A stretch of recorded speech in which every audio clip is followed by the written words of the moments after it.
แน่นอนพอตอนนี้สบายดีสมชายอเมริกานี้อาจจะเข้าประเทศไทยหรือเขมรใน2ประเทศนี้เขาสิเลือกประเทศใดมีบางคนก็ว่าเขาสิเลือกพม่าแต่ข้าพเจ้าบอกว่าเขาเข้าเขมรแน่นอนเขมรนี่มันจะมีความสะดวกแนวหนึ่งประเทศกว้างใกล้แคมทะเลรัฐบาลก็อยู่ในความลำบากอยู่ในการกดของจีนอยู่ในการกดของเวียดนามนั้นทางออกของเขมรนี่ตอนนี้มีอวังตาชแนวใดขนาดฝรั่งในผู้นำฝรั่งได้เว้าแบกนาคอังรีเลวีบุคคลสำคัญเด้บุคคลสำคัญเด้พี่น้องเราให้คำเห็นนะข้าพเจ้าฟังมื้อเช้านี่เขาสัมภาษณ์เรานะดังนั้นถ้าเขาเข้าเขมรเป็นยังก็จะเข้าเขมรเขาต้องเบิ่งอย่างสี่ได้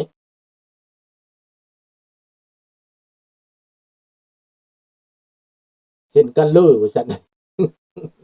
พี่น้องไทยสบายดีคำผู้สุตุลมองตื่นแต่ดึกแท้ยังมานอนบ่ทางออสเตรเลียเฮาอยู่ดึกเนาะบัดนี้พี่น้องเป็นข่อยอัญญาเป็นมาวัดในโลกนี้ผู้ที่จะเปลี่ยนแปลงระบอบการปกครองของเผด็จการได้อิหร่านจีนรัสเซียก็มีแต่อเมริกาเท่านั้นแต่แล้วแต่เกมของเขาสิลินไม่ตรงบ่เขาสิลินไม่หลับบ่เขาสิลินแบบใดอเมริกานี่อาจจะเจรจาแบบแก่เวลาให้มันเฮ็ดซึกต่อไปจนกว่ามันล่มสลายก็เป็นเกมอีกอันนึงเห็นบอกเป็นเกมอีกอันนึงเฮ็ดซึกอยู่ในยูเครนเดี๋ยวนี้ตัวเองพ่ายแพ้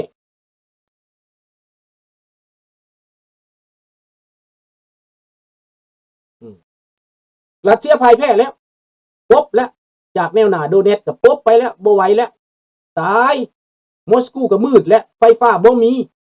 ดับบางครั้งบางคราวบ่มีไฟฟ้าเป็นหลายชั่วโมงสนามบินก็ปิดรัสเซียเห็นบ่ทหารต้องตายสังเวยไปมื้อละ1,000 กว่าคนเดือนนึงเป็น 3-4 หมื่นคนยูเครนเขาสิให้มันฮอดเดือนนึง 50,000 คนทหารรัสเซียต้องมาสังเวยชีวิตเพื่อสงครามนั้นเอามาสังเวย 50,000 คนเป้าหมายของเขาแต่เดี๋ยวนี้ 30,000 กว่าแล้วเดี๋ยวนี้นะเขาสิไปให้มันฮอด 50,000 มันเก็บมาโลดทหารน่ะเก็บมาแต่ไสเอามาเท่าใดก็ตายเบิดเพราะว่าสงครามตอนนี้มันเป็นสงครามแบบใหม่แล้วมันเป็นสงครามใช้โดรนมันเป็นสงครามใช้เทคโนโลยีจรวดฟลามิงโกของยูเครนนั้นยิงไปมื้อละ10ลูกนี่รัสเซียนี่หูดับตับใหม่แปลว่าคิดว่าลูกหนึ่งต้นหนึ่งน้ำหนักของมันแล้วไปได้ 2-3,000 กิโลเมตรแล้วสิอยู่ได้บ่อ้าวถ้าว่ารัสเซียบ่พ่ายแพ้นะถ้าว่ารัสเซียบ่เสียหายนะนายอังเติ้ลไปไสแล้วเดี๋ยวนี้นะลูกหลานอยู่เมืองลาวเห็นบ่อังเติ้ลไปไสเราคือบ่เห็นมาเว้าว่ารัสเซียจังซั่นรัสเซียจังซี่เดี๋ยวนี้นะบ่เว้าเลยเด้เป็นหยังเว้ามันก็อายเด้มันบ่แม่นตัวเด็กน้อยเขาก็เห็นเด้ความจริงเด้ในเมื่อความจริงแล้วคนเห็นเนาะเจ้าสิตัวไปฮอดไสเจ้าสิเว้าไปฮอดไสนี่มันฝืนจากความจริงบ่ได้ดอกพี่น้องและพวกลาวแดงคู่มือนี้แม่นแล้วฉลองครบรอบ4 ปีแล้วเขาก็ถล่มเข้าไปแล้วยึดไปได้อีก300 กิโลเมตรกาเร่ได้พี่น้องโดเนตเข้าไปซาโปริเซียลดเข้าไปเคอร์เซนจับเข้าไปสบายดีสมชายแล้วพี่น้องรู้จักความจริงแล้วบ่ล่ะแต่ว่าลูกหลานในประเทศลาวนี่ถูกบิดเบือนข่าวสารข้อมูลคันผู้ใดเว้าเรื่องเมืองลาวนี่เพิ่นจ๋าข่าจ๋าแกงได้พี่น้องบางคนน่ะมึงมาแม่กูสิไปฆ่าจังซั่นจังซี่ท่าใส่เขาข้าพเจ้าบ่ได้ตอบโต้เรื่องนี้ข้าพเจ้ามีแต่หมายชื่อไว้จดไว้นามสกุลจดไว้สบายดีตุ้ยข้าพเจ้าหมายไว้ซื่อๆเป็นหยังจังหมายไว้ หมายไว้ว่ามันบัดมีการเปลี่ยนแปลงอะไรสิถามเขาในตอนนั้นสู้ขึ้นยังอยู่เท่านั้นดอกเสียไว้ถามเขาซื่อพวกเพิ่นใส่การข่มขู่บ่จ้าสิขาดจ้าสิแกงเพิ่นแต่ว่าเพิ่นบ่ได้รู้จักความจริงนี่ว่ามันเกิดจังขึ้นในบ้านในเมืองมันเกิดจังขึ้นในโลกนี่โลกนี่เขาไปฮอดไสเขาพัฒนาไปฮอดไสนั่นแหละเป็นทหารก็ไปเป็นโลดมีบุญให้เขาไปเป็นโลดให้ถืออาวุธไว้ทุกคนรักษาอาวุธไว้ฮอดมือละปิ่นปลายปืนคืนเท่านั้นหรือว่าเอาปืนนั่นไปให้พวกต่อสู้สร้างอาวุธอยู่ไสติดตามไว้เบิดอาวุธใดสำคัญก็ติดตามไว้เบิดเป็นทหารเป็นตำรวจไว้นั่นแหละมันจะง่ายมันจะบ่มีผู้ใดมาข่มเหงเฮาถ้าเป็นทหารแล้วเขาข่มเหงเขาบ่ได้ดิเห็นบ่แต่บ่เฮ็ดได้คำสั่งโจรมีแต่ว่าไว้ซื้อแต่ว่าบาดฮอดมือแล้วเฮาบ่เอานี่นะมันอยู่บนนี้แหละพี่น้องเตรียมตัวไว้เบิดให้เตรียมไว้แต่ว่าข้าพเจ้าตามเบิ่งนี้ถ้าว่ารุ่นนี้นะลัทธิคอมมิวนิสต์เป็นลัทธิคอมมิวนิสต์อันสุดท้ายแล้วในอเมริกาใต้นี่หมดไปแล้วเห็นบ่ตอนนั้นตอนพวกเขาเรียกว่า FAR Fox Army Revolutionary พวกนี้เป็นพวกคอมมิวนิสต์เห็นบ่FARC เนาะ Fox Army Revolutionary Communist Party พวกนี้แม่นถึกการสนับสนุนไผจากบักอูโกชาเวสจากบักมาดูโรหนุนจากเวเนซุเอลาจับตัวประกันกระแมนมันจับไผตอนนั้นมันจับตัวประกันมันจับมาดามอิงกริชเบตังกูจับไปขังไว้ในป่าจับผู้แทนฝรั่งเศสได้สุดท้ายแล้วรัฐบาลของโคลัมเบียน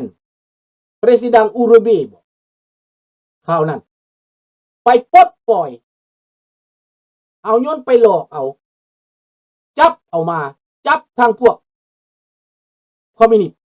จับทั้งเอาทั้งตัวประกันมามีอเมริกา 2-3 คนปล่อยมาพร้อมกันหลังจากนั้นมาบ่ดนลัทธิคอมมิวนิสต์ในโคลอมเบียนั้นก็แตกสลายไปยอมมอบตัว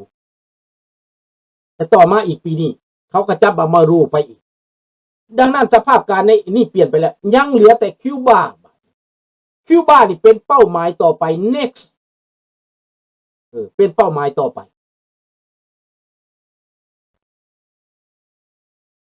ดังนั้นในเมื่อคิวบาเป็นประเทศคอมมิวนิสต์มา70 ปีพี่น้องเกือบ70 ปีแล้ว60 กว่าปีและเป็นอย่างประเทศทุกยากปากหมองทั้งที่อยู่ใกล้กับอเมริกาเป็นยังบ่ห่วมไม้ห่วมมือเป็นยังบ่ค้าขายเป็นยังจะเห็นให้ประชาชนยากจนทุกยากปากหมองมาเท่ากูมือนี้ได้แต่แบมือขอทานและประเทศลาวนี่ก็บ่น่าจะจนเลยประเทศลาวก็เบิ่งแม่ทางหลังข้าพเจ้านี่อันนี้เป็นวังเวียงนี่ทงไห้ทงหน้าผู้ผาป่าไม้ดินดอนตอนหญ้าดินดำน้ำซุ่มภูป่าหน้าน้ำแม่น้ำลำธารอุดมสมบูรณ์แต่เป็นอย่างคนลาวยากจนธรรมดาคนลาวนี่มันจะต้องเจริญมันจะต้องก้าวหน้ามันจะต้องมีทางไฮเวย์มันจะบ่มีขี้ฝุ่นมันต้องบ่มีขี้ตมอันนี้ทางไปบ้านนอกบ้านนายังมีขี้ตมยังมีขี้ฝุ่นยังมีความลำบาก50 ปีที่พวกมันมากำอำนาจนี่นะถ้าว่าพวกพระจักรลาวกำอำนาจนั่นนะ50 ปีนี่ค่อยย่านเจริญกว่าเมืองไทยอยู่เด้อเพราะตอนนั้นเขาเพิ่นกำลังส่งคนไปพัฒนาไปเฮียนจากฝรั่งเศสไปเฮียนจากอเมริกาไปเฮียนจากยุโรปมาว่าซั่นไปเฮียนจากแคนาดามามีแต่มีความรู้ความรักเขาก็สิบ่เป็นคือควายมาจากถ้ำตีพี่น้องเห็นบ่ล่ะอันนี้คือความจริงสบายดีเซเพสวัสดีครับดังนั้นลูกหลานให้ไปคิดพิจารณาให้เตรียมการร่วมไม้ร่วมมือไว้แล้วก็แม่นว่าวันที่18วันที่18แม่นบ่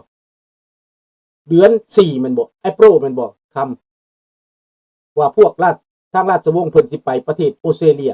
ก็ให้พี่น้องทางออสเตรเลียรับต้อนทางราชวงศ์เพิ่นเด้อบ่เลือกกลุ่มบ่เลือกฝ่ายพี่น้องผู้ใดเอามาก็บ่เป็นหยังให้ไปหาราชวงศ์ไปร่วมเพิ่นไปสนับสนุนเพิ่นไปให้กำลังใจเพิ่นให้แน่ใส่เป้าหมายบ้านเมืองพุ่นสิเป็นพวกใดพรรคใดก็อย่าให้ไปสนับสนุนให้ไปให้กำลังใจทางราชวงศ์เพิ่นเด้อเพิ่นไปออสเตรเลียคันเพิ่นมาทางแคนาดาข้าพเจ้าก็จะเป็นผู้ไปสนับสนุนเพิ่นไปให้กำลังใจเพิ่นไปทางอเมริกากับพี่น้องทางอเมริกาหนุนกันอย่างล้นเหลือให้แบบเดียวคือกันกับข้าเจ้าสนับสนุนอันน่ะลูกหลานพระเจ้าซาเด้อ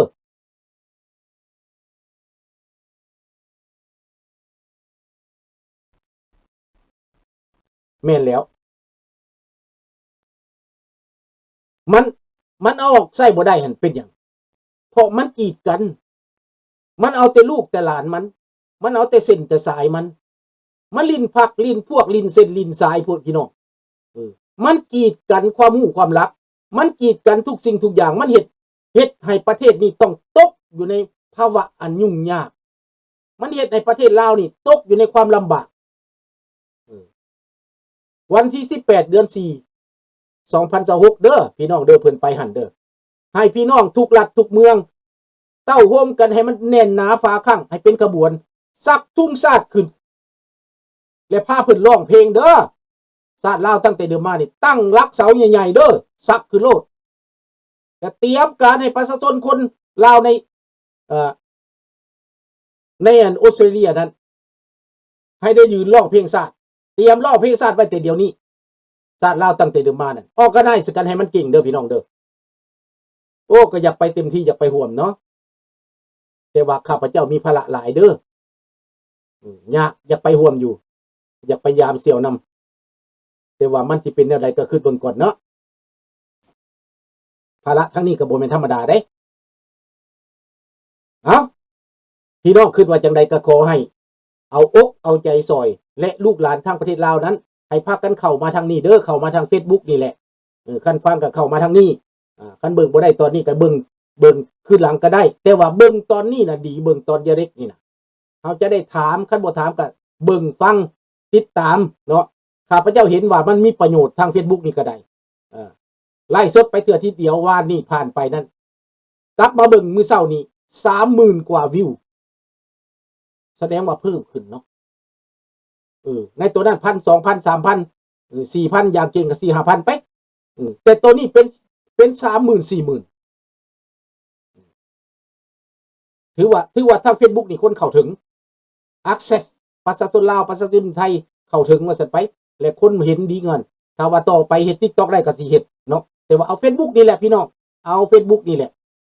ข้าพเจ้าเคยตัดคลิปลงใส่ TikTok มีคนเบิ่งเป็นแสน2แสนคลิปดังๆนี่มีฮอด2แสนพี่น้องเนาะตัวไหนข้าพเจ้าเอานักๆนี่มีฮอด2แสนคนเบิ่งเดี๋ยวนี้จักวันละกว่าแล้ว2แสนน่ะตอนนั้นแต่ข้าพเจ้าเบิ่งมี2แสนเนาะข้าพเจ้าผ่อนลงในหนึ่งเพราะว่าอยากให้คนเข้าใจอยากเอาความเข้าใจคันมีแต่ห้ายมีแต่เว้าหลายคนก็จะบ่เข้าใจเนื้อในใจความว่าอยากให้เว้าหยังอยากให้เฮ็ดหยังอยากเคลื่อนไหวแนวใดเดี๋ยวนี้เฮาอยากให้ลูกหลานเข้าใจการบ้านการเมืองว่าระบอบผีมารอันนี้ของเมืองนั้นแม่นขายซะเขาเว้าว่าเฮาปฏิการคำว่าปฏิการนี่เป็นคำบ่ดีของเขาผู้ใดได้ยินคำว่าปฏิการย่านทั้งว่าบ่ดีเฮานี่บอกว่าเขาเป็นโจรเขาเป็นเผด็จการเขาเป็นคนขายชาติเขาจะบอกว่าเขาเป็นคนขายชาติและเป็นเผด็จการเป็นคนฆาตกรทองรุ่นฆาตกรทองรุ่นขายชาติสองคำนี้ต้องเว้าติดหูติดปากเบิดทุกคนเป็นความเว้าที่ต้องเว้าทองรุ่นขายชาติระบอบขายชาติระบอบเผด็จการระบอบฆาตกรเอา2-3ความนี่ยำมันอยู่หั่นแหละคันเฮ็ดหยังบ่ได้แต่แท้ก็เขียนใส่เจี้ยพิมพ์ใส่เจี้ยแล้วกับไปปล่อยไว้บ่ได้บ่หนึ่งให้ลมพัดไปเฮ็ดซ้ำ2 นิ้ว2 นิ้วซ้ำใบปลิวนี่นะทิ่มไว้น้ำกระตากระบุงทิ่มไว้น้ำเดินลมมันปลิวไปเองเฮาบ่ต้องถือ พิมพ์หลายๆแล้วก็ยัดใส่ถุงไปแล้วก็ปล่อยลงหันยามกลางคืนมันน่ะ